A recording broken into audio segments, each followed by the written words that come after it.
to make it possible to do what you guys did today. And I just want to have a moment. What you guys did, even going out with the parachute individuals that were gathering all the cords from the, I'm going to get the vernacular wrong, so don't judge me. I'm new here. But you went out, I saw each one of you say thank you to them for even gathering the parachute. You paid attention to everyone that was involved in this process, and it was a really special moment to see that out there at the capsule. So one of the incredible individuals that has made this all possible is Audrey Powers. She's the Vice President of Mission and Flight Operations and also a fellow astronaut. So let's hear from Audrey now. Thank you. Please. Thank you. Thank you very much, Carissa. Hi, everyone. Welcome. Thank you so much for traveling from wherever you traveled from to join us today. Really appreciate you being here today. I represent a very talented group of people on the New Shepard program and also all across Team Blue, as we call ourselves. And I want you all to know how immensely proud we are to have flown this group to space today. We have quite an opportunity here on New Shepard to give people this experience and to change their lives. I want you to know first and foremost how very seriously we take that responsibility. This impressive group of people, I want to say from them, thank you so much for trusting us today to give this to you. We very much appreciate it. We're also very fortunate to have some other astronauts in the crowd today that joined us to watch this historic flight. So I'd like to ask all the astronauts present, can you please stand up just so we can see you? There are so many of you here. Thank you.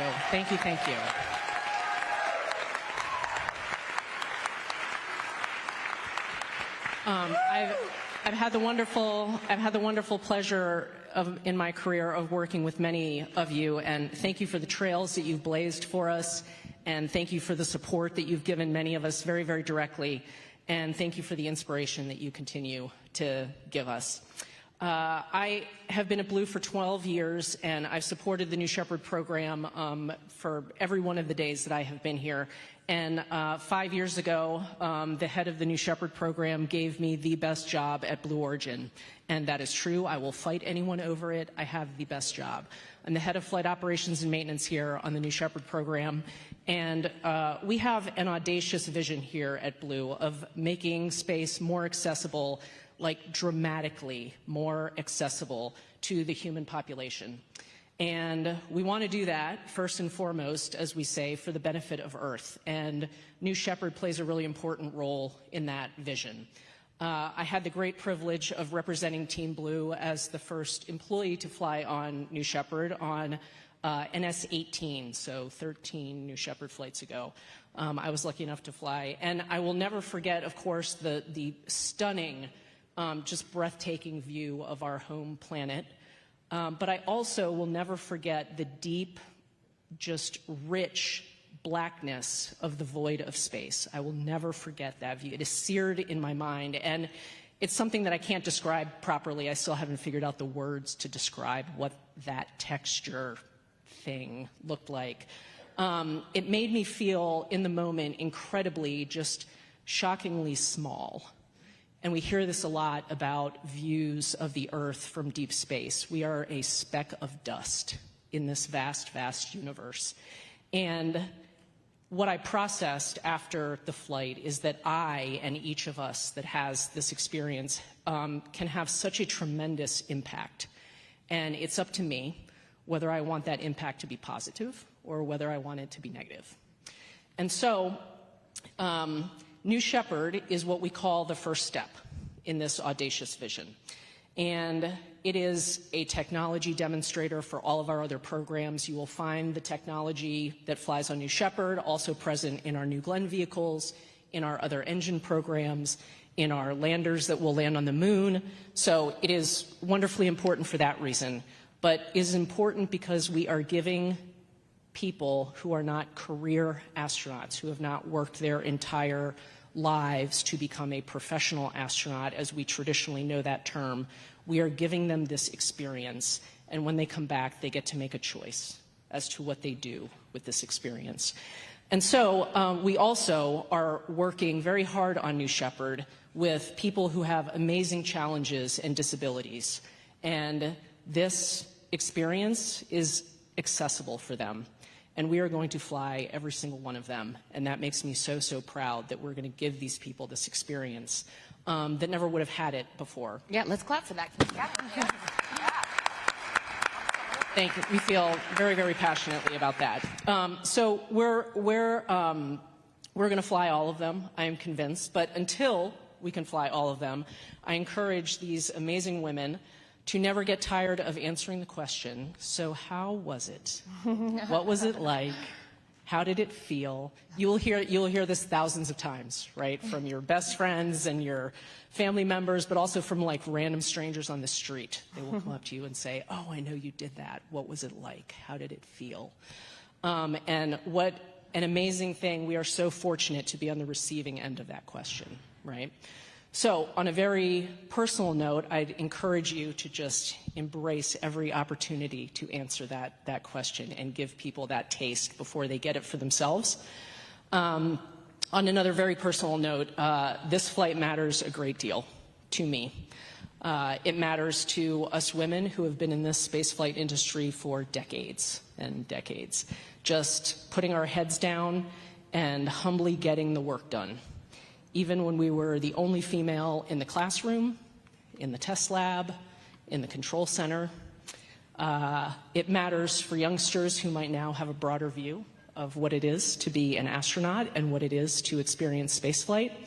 And I am so very grateful that my career somehow landed me in the position to be involved in this flight. I am so fulfilled today. So on behalf of a deeply, deeply grateful Team Blue, congratulations to you all. Thanks. Thank you so much, Audrey. There's so many things that I just thought about as I heard you speaking, and I want to get into it with all of you guys. First of all, I felt like we should all do one big breath in and one breath out. This like collective sigh of relief that you guys are back, that you are safe, but also just this incredible experience that you've had. And I know all your friends and family that are here in the front few rows also feel like we should just take a deep breath. So shall we do it? Okay, I'm going to count down from 3. We're going to breathe in and out. I love yoga. Here we go. 3, 2, 1. All right, don't we all feel better? Okay, I know I do. Lauren, congratulations. I want to start with you. In researching this entire process, I heard a lot about the overview effect, and it was something that I didn't know anything about. But what I have learned that you now will be able to share or to experience is because when people that go up to space and see Earth from space, they come back and their perception of Earth is different. How has your perception of Earth changed now? I know, albeit it's only an hour or so since you've been back, but how do you feel? Yeah, definitely still processing, right? We all talked about that.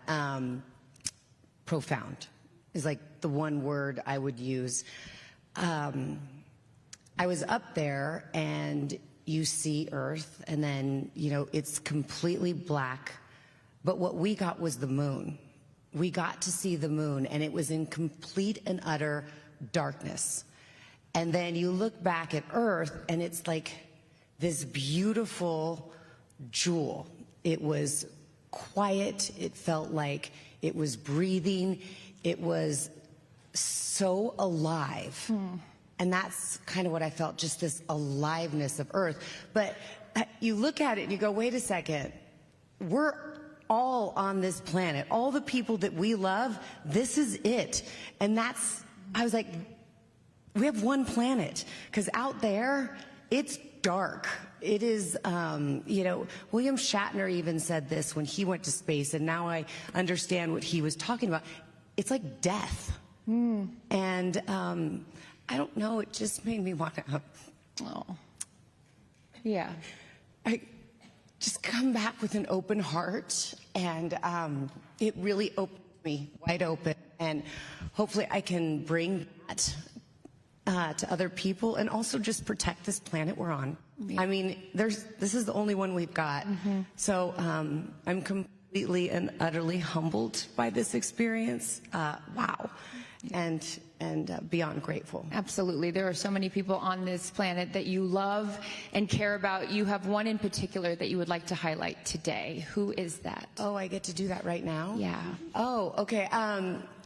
There is one person who I was in community college. I'll say this really quick so everyone has a chance to talk up here. I don't want to take up a lot of time. And she saw a little girl in the back of the room who never felt like she belonged, and she pulled her up. And she got me tested for dyslexia, and my life kind of took off from there. And Lori, if you're here, I flew this feather to space for you. Lori, there you are. Yeah. Everybody, put your hands together for Lauren's teacher. I can give it to you later. But I just want you to know this teacher changed. Here, we can pass it back. She changed my life. And for all of you teachers out there, just know that you have such an impact on the kids in your classroom. And Lori, thank you so much for seeing the little girl in the back who didn't think she belonged. Oh, thank you, Lori. Thank you. Thank you, Lauren, for sharing that. I know that we all had the incredible privilege of seeing you guys go up, but we didn't get to see what was happening inside the capsule. So why don't we take a look at that video right now? We haven't seen it. I want to see it myself. 1, 2, 3, take us space! Woo! Behind you, look right behind you. It's okay, you're it up there. Flynn, I got you.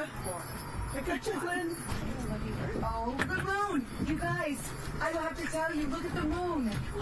Look. Okay. Look at the moon. Oh my gosh. So whoa, whoa, whoa. That's amazing. Oh my God. Wow. Gosh, that's good. I know. Katie's face says it all right there. So, Katie, I'll jump to you for a comment. You holding up that daisy, I know you got to tell me outside the capsule how important that was, not only because it's your daughter's name, but everything that it encompasses for you, and I would love for you to share it with the audience. I don't know if I can cry anymore. Daisies, sometimes people consider daisies weeds because they grow everywhere and through everything, and they show up in so many different places. But daisies are just so resilient. And flowers, for me, I believe, are like God's laughter and God's smile. And I brought a daisy because I have so much love for my daughter Daisy, and I have so much love for Mother Earth. And I believe you can see the beauty in the Mother Earth in a single resilient daisy. That's why I brought it. It's beautiful. Gayle, when you saw even just a snippet of that right there, first of all, congratulations, you did it. You did it. I know. You did it. What's funny about this, Chris, is that our instructor, Sarah, my new best friend, said, "You are my most success story because I've never trained anyone that was afraid to fly or was a nervous flyer. So I consider you a big success." And I'm so proud of us. I really am proud of me because I never in a gazillion years thought I could do this. And I just saw a video of us walking up the, I don't want to call it plank, but what's the proper thing, Lauren? That's right. You can call it anything you want. You're an astronaut. No, but walking dancing on the threshold of life. Yes.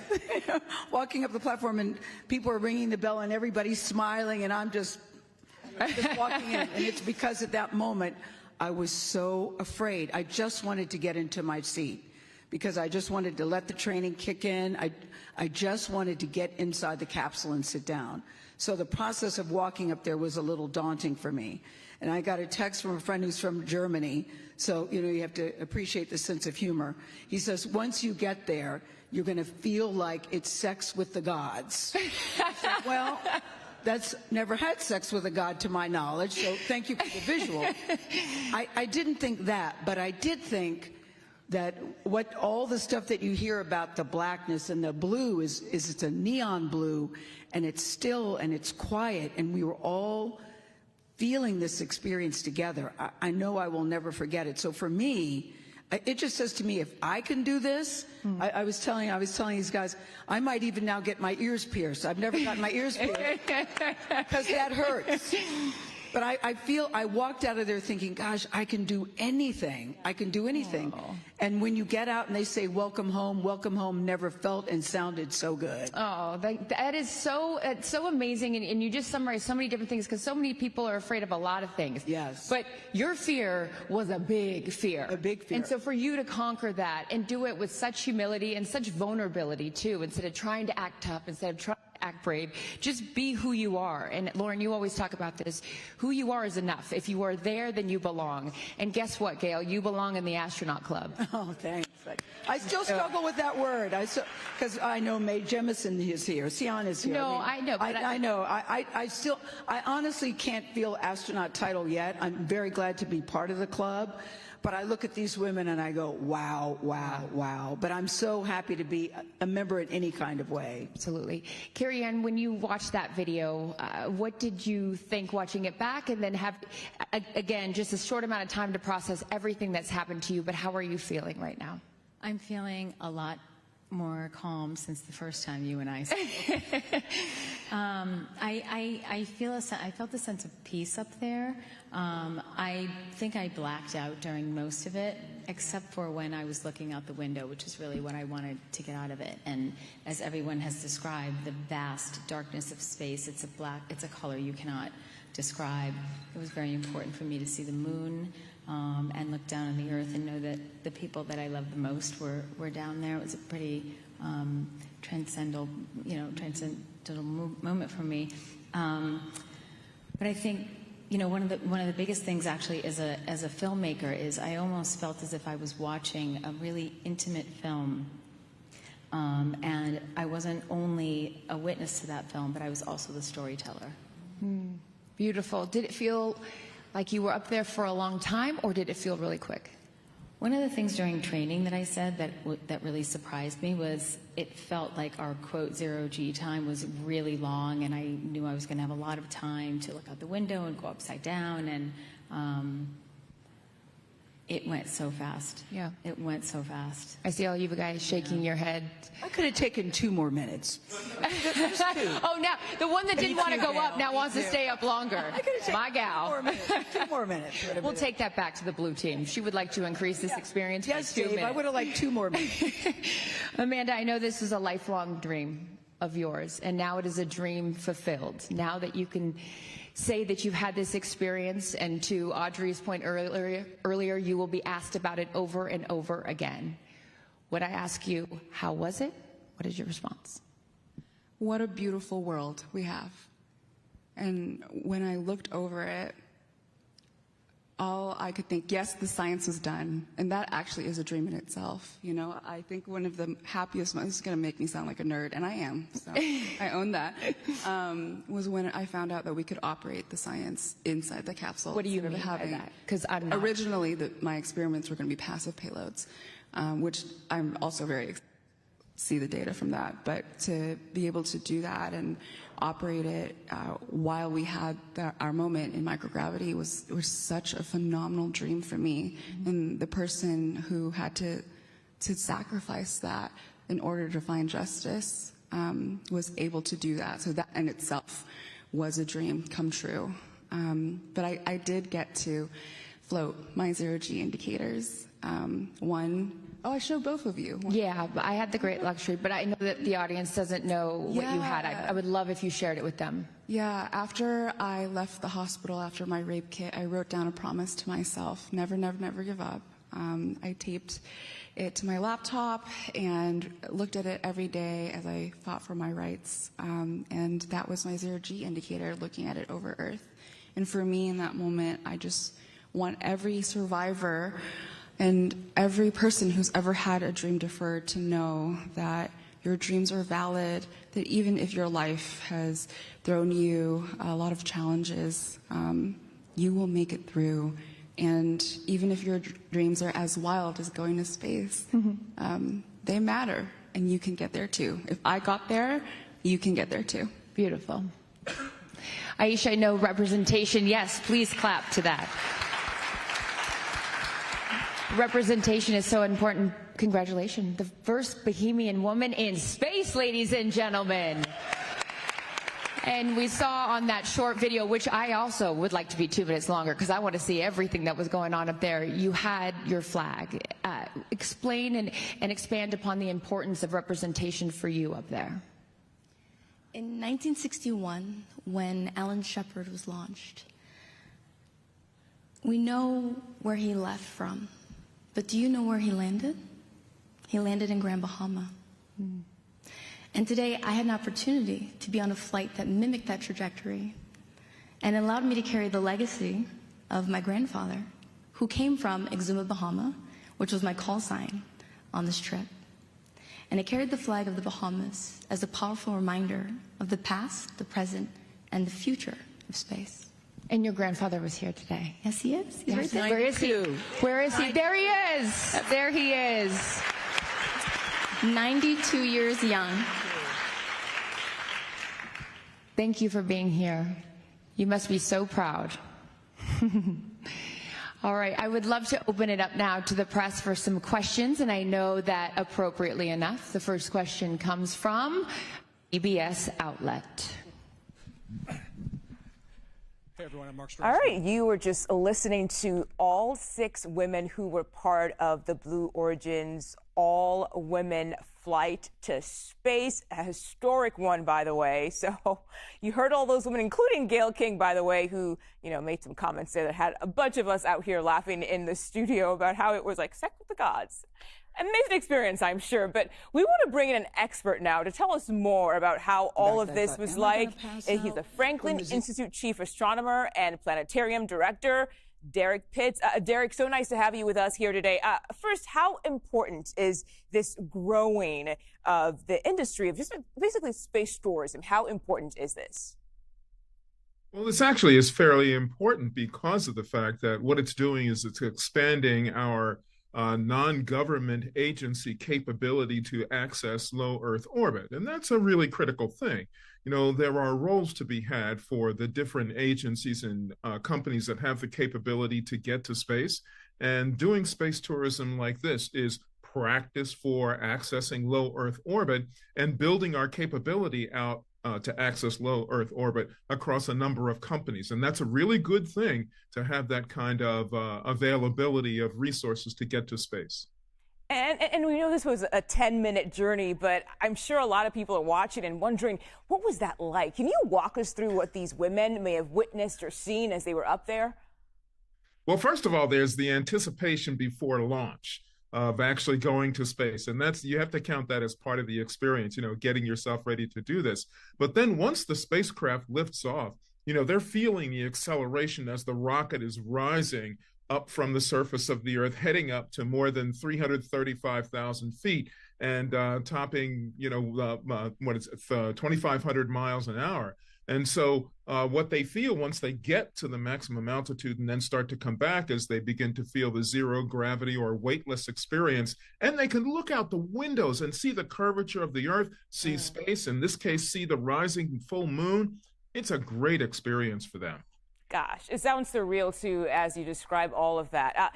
6 women got to go there. We know Gayle King was one of them, Katy Perry. It all brings a sense of relatability to all of this. But then there's this big question for all of us who may not even get a chance to go to space. How accessible is this for the everyday people out there?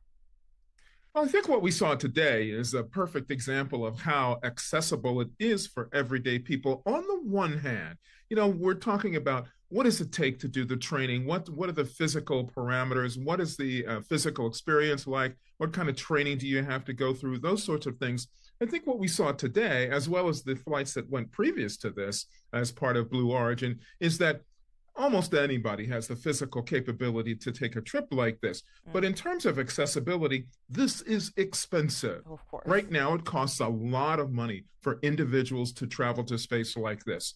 So I think it's going to be a while before we see the price come down to a point where it's really reasonable for anybody to just say, purchase a ticket to go.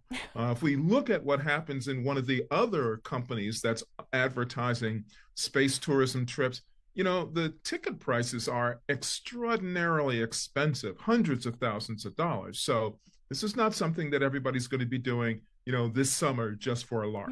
Right. We had a while to go, but it's also very nice to kind of see those women go through the experience too and get a sense of just how surreal this must all be. Derek Pitts, thank you so much for joining us on 24/7. We appreciate your time today. Thanks for having me. All right, you have been watching the Blue Origin flight to space. 6 women, all women crew, by the way. They got to make it up there. So a very historic day. We have much more on that flight coming up right after we take a break here. But you're watching CBS News 24/7. Stay with us because we'll be right back.